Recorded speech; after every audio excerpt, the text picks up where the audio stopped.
how we got over. Lord, Lord, Lord. We had a mighty hard time coming on over. You know my soul, look back and wonder, how did I make it over? Well, soon as I could see Jesus, the man that died for me, man that led and suffered, you know he hung on Calvary. And I gotta thank him for how he taught me. And I thank God for how he taught me. Yeah! Thank God for how he kept me. Oh, I'm gonna thank him for never left me. Yes, I'm gonna thank him for whole time religion. Yes, I'm gonna thank God for Jesus, Jesus. Yeah, I'm gonna go to heaven and fire. Yeah, I'm gonna be happy. Never been tired. You know I'm gonna count that. Somebody help me hold that. Yeah, I'm gonna sing. Glory, hallelujah. No one like him. Thank you for me. Lord, God did so good to me.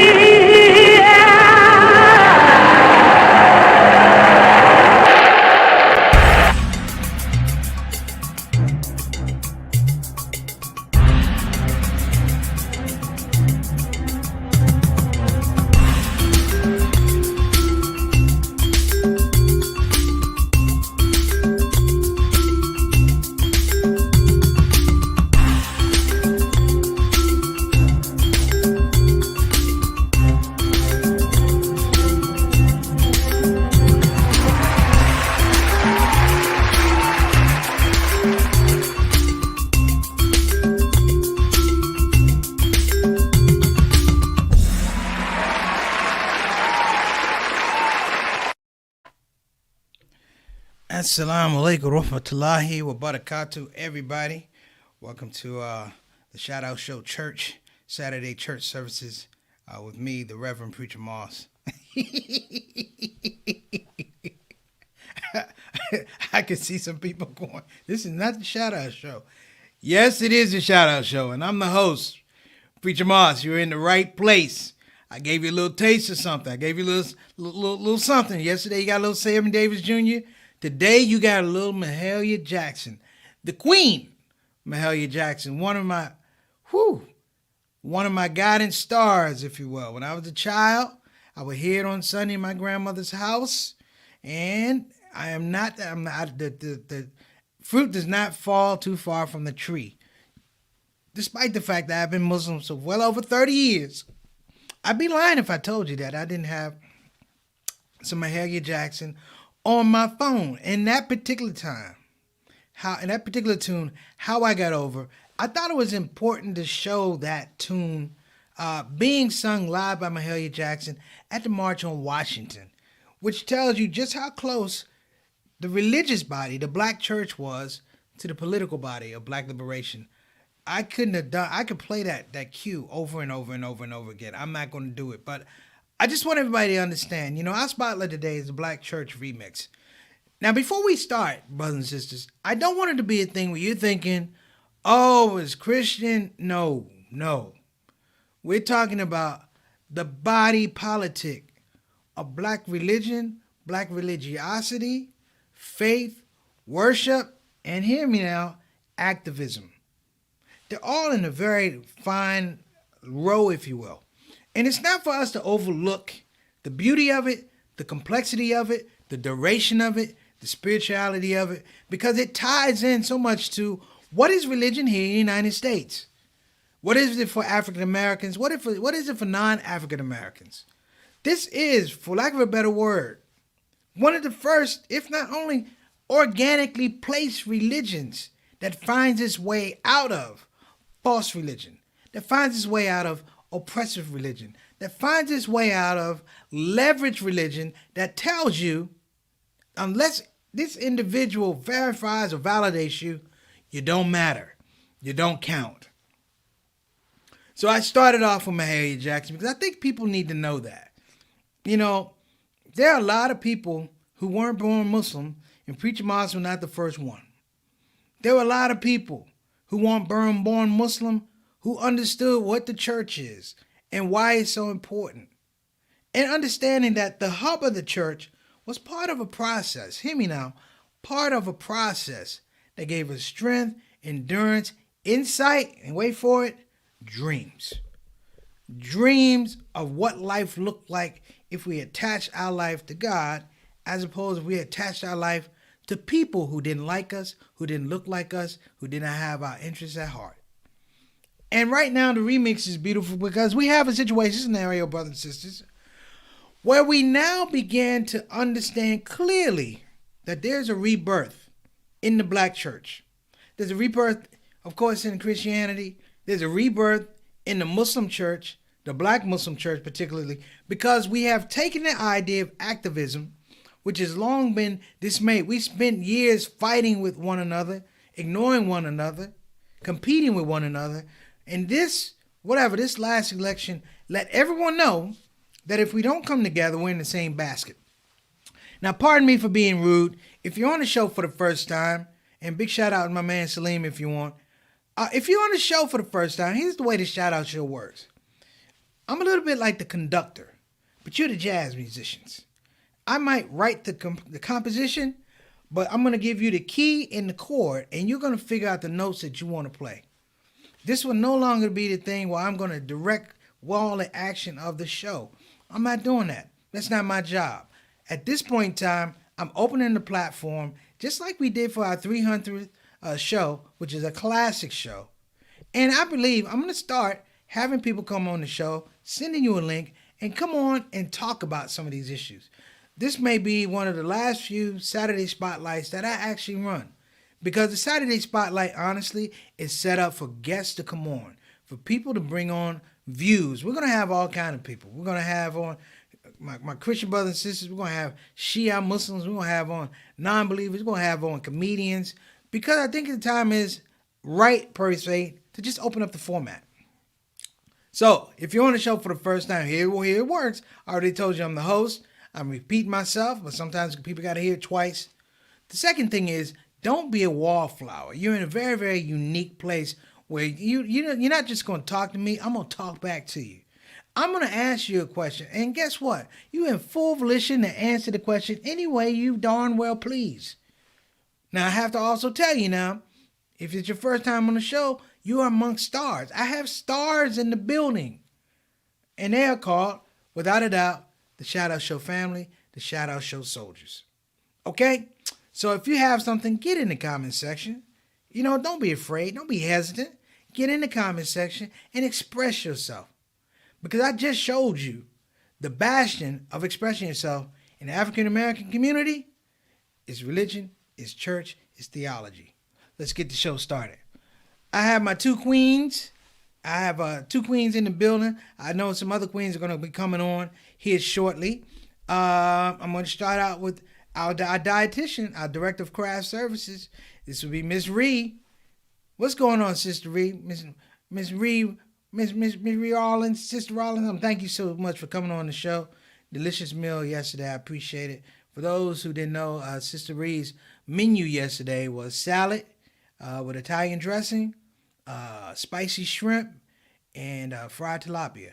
And it was magnifique. There you go. So, I'm going to bring on Sister Sultana. Without her, this show does not happen, brothers and sisters.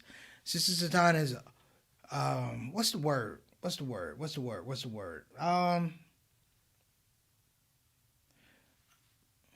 I don't want to say that word.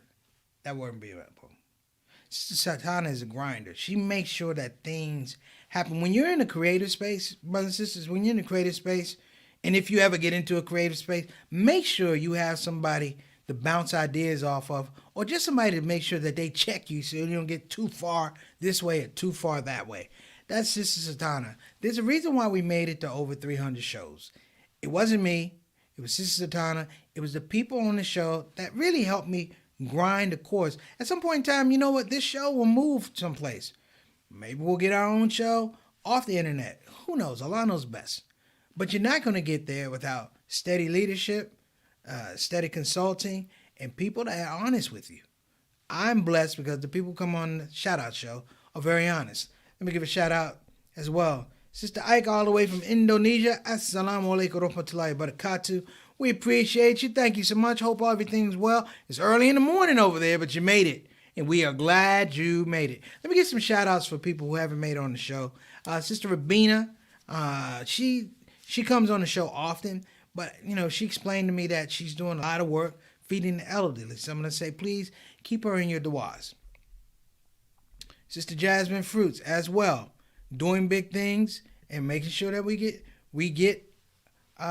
it's funny because they come on the show and you realize that they work all day over in the UK and then they're up to 11, 12. They're giving a half hour to the shout out show. Alhamdulillah. Thank you so much. And as well, shout out to my brother JT. JT on the weekend sometimes does not make it, and I'm going to tell you why she doesn't make it. Because he's a grandfather. He's got Riley and I forgot the other baby's name. Forgive me, I'm getting old. But it's two of them, two grandbabies. And that brother is too tired to open the computer. I'm like, brother, just go to sleep. He said, I'm sorry I didn't call you. I'm like, you wouldn't be able to have a conversation anyway. But I'm saying, that's what it is. Got a shout out for you, Sister Tana. There you go. And we've been able to do some really, really special things.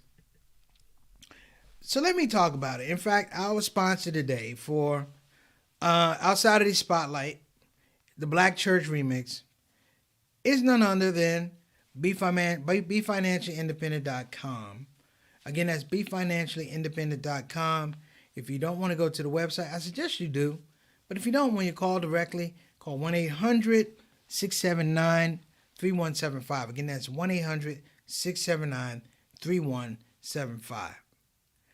Now, without further ado, brothers and sisters, I really want to get into this thing because, I was very, very fortunate when I decided to convert to Islam. I'm going to tell you why. And my mom's not here right now, but, it's okay. She might be watching. Big shout out to my mom and Miss Eleanor. And you know what? He's been watching. I have a shout out. Big shout out to Clifford Moss Jr., my father. He comes on the show. He's shy about getting in the comment section. One day we'll get him on the comment section. But he would have been on the 300 show, but he's like, I haven't had a haircut. I ain't coming on looking crazy. I was like, we love you, Pops. Thanks for coming on the show. So, I was very fortunate, brothers and sisters, very, very fortunate that when I became or made the decision to start studying Islam while I was in college and things like that, I was very fortunate because I had a good base in terms of Christian upbringing. And I had a very good base in terms of Christian upbringing.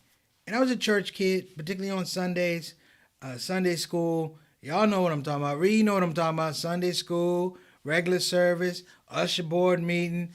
I went through it all. And, and I was a junior usher. I used to help, in fact, in the morning time with the early services. My mother used to go to the morning services, and that's probably the only service my dad would go to.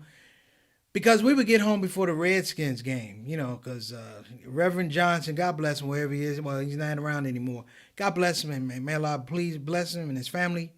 He liked to go long. Now, Reverend Johnson, whom I love, he had two problems. Number one, he talked really slow. And number two, he was a horrible public speaker.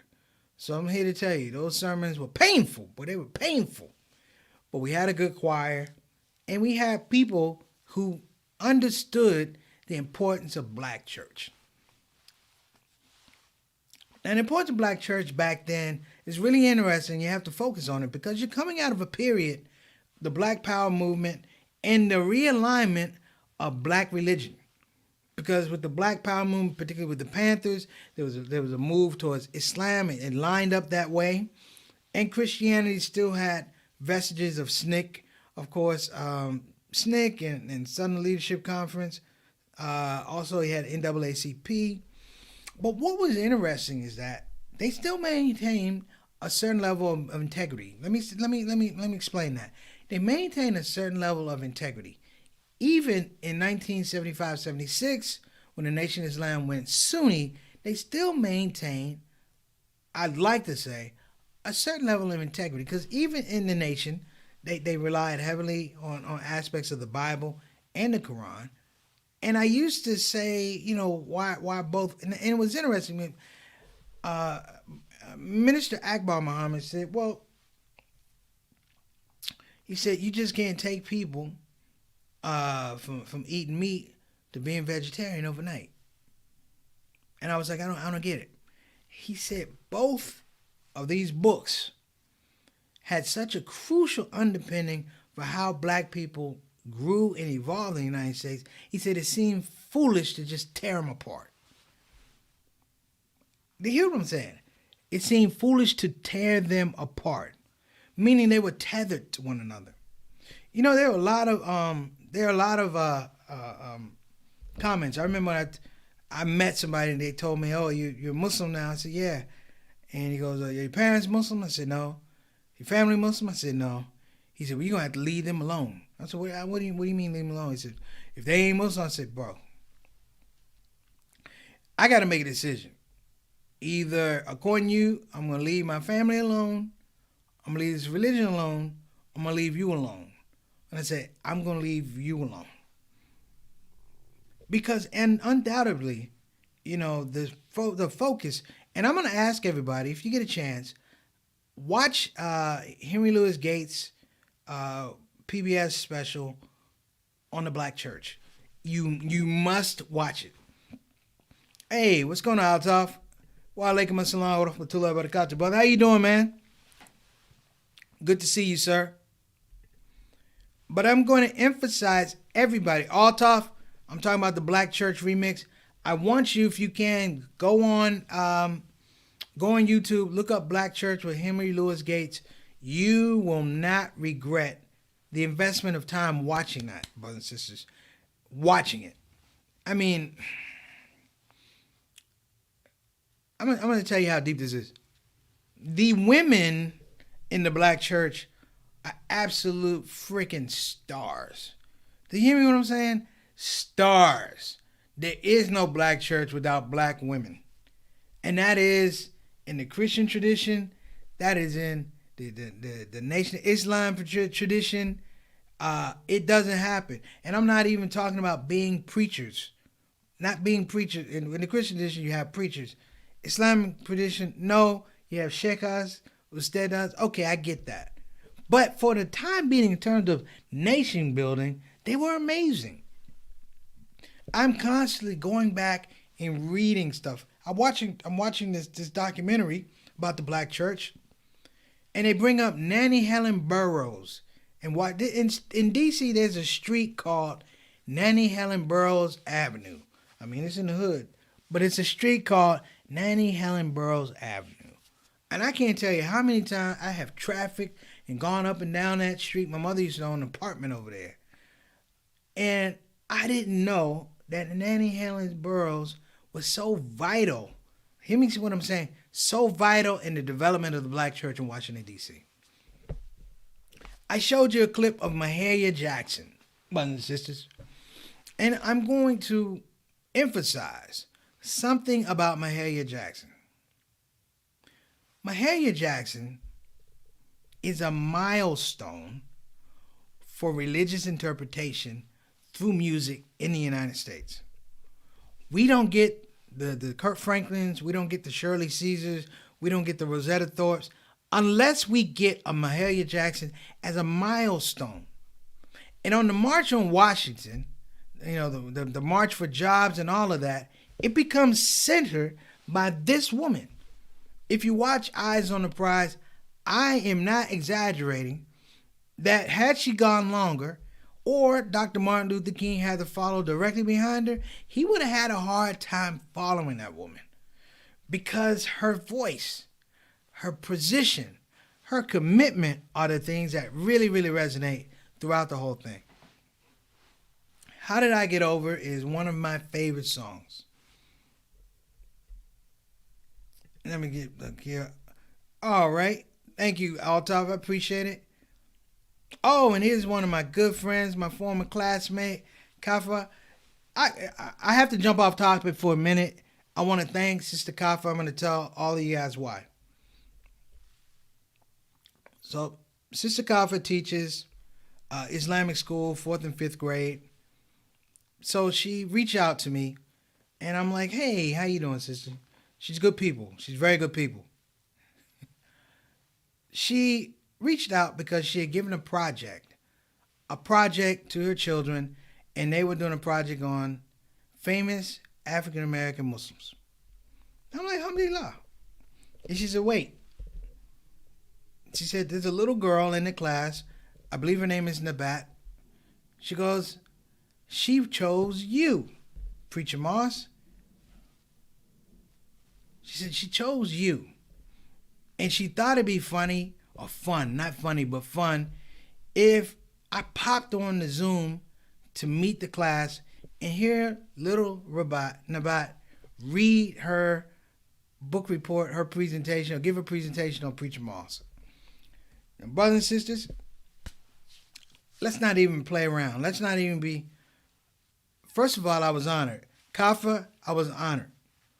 And all the things that are going on today, my concerns, my hesitations about children being in school, being safe, teachers being safe, I couldn't help but show up to this Zoom meeting. And at the Zoom meeting, she gave a wonderful presentation. And the thing that resonated the most, because I'm a former teacher, I taught almost 11 years. The thing that was really, really fun, brothers and sisters, was to see those little eyes light up. Not for me. Because at that time, I become a fan of the kids. I become a fan of the children. You know what? It doesn't matter if I ever tell a joke. Kafa, it doesn't matter if I ever tell a joke again. That right there is a highlight. That is something that resonates through and through. And you know the fun part is, I'm talking about the Black Church remix.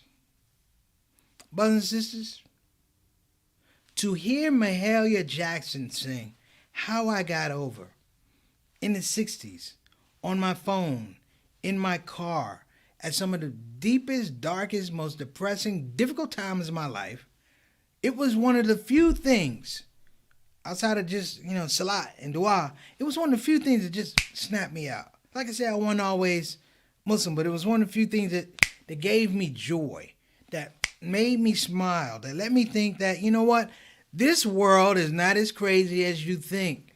And as crazy as you think it's going to be, appreciate it a little bit. You know why? Because this thing over here is real. Your religion is real as a Christian. Your religion is real as a Muslim. The Quran is real. The Bible is real. You know what?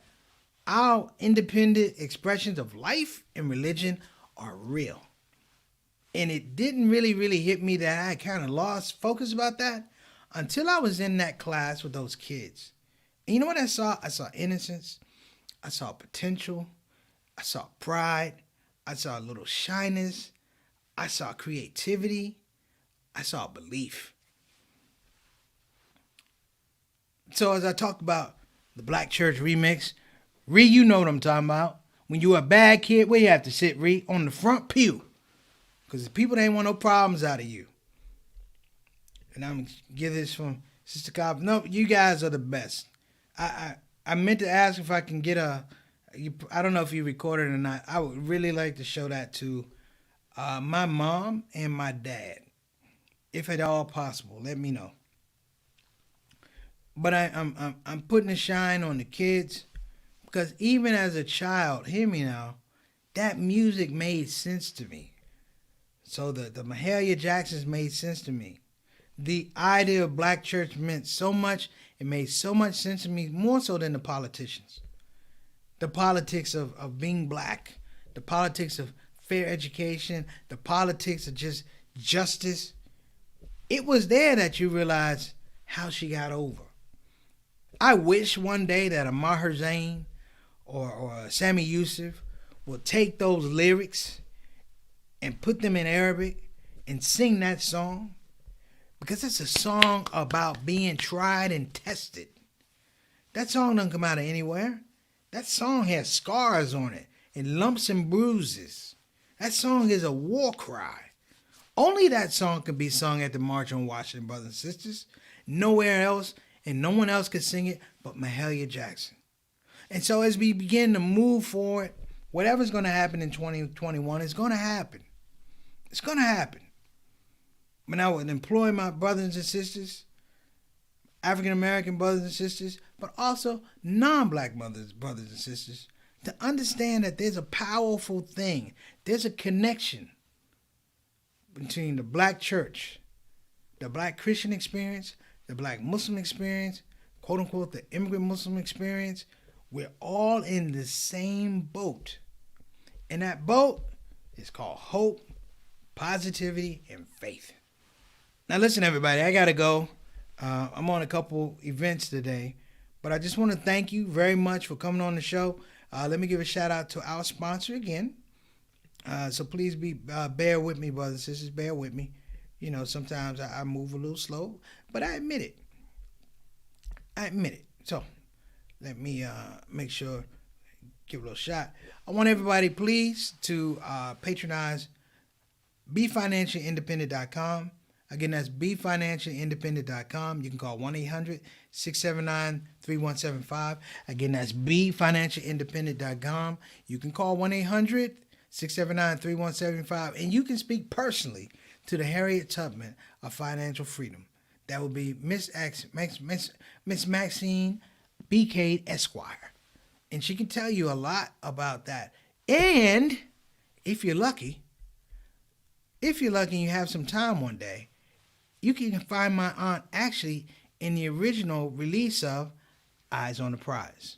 So in what I showed you with Mahalia Jackson, she's in there. Let me show you her thing while everybody's talking. This is her mode, because she didn't have any speaking parts. She was like this.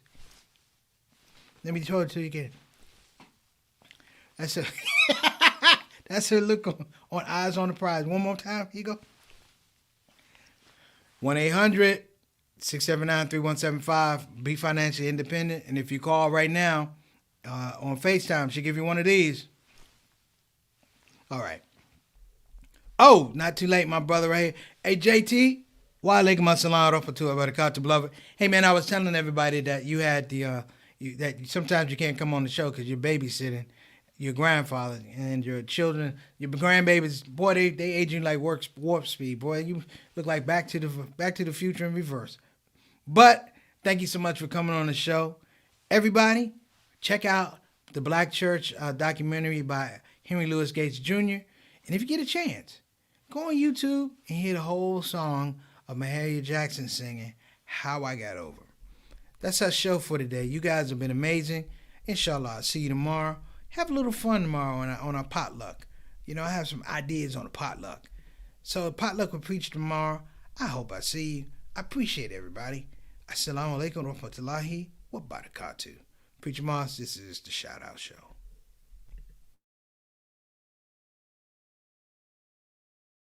Hey everybody, this is your brother Preacher Moss. Listen, I hope that you enjoyed your Shout Out Show experience. We'll be back with the next show, the next Shout Out Show. A simple ask before you go, please help your brother out. Click that subscribe button, click that notify button, and I'll see you again on this side of the microphone. You probably wonder what that smell is. That's me. I smell good. And the reason I smell good is because I use oils from Tarif Attar.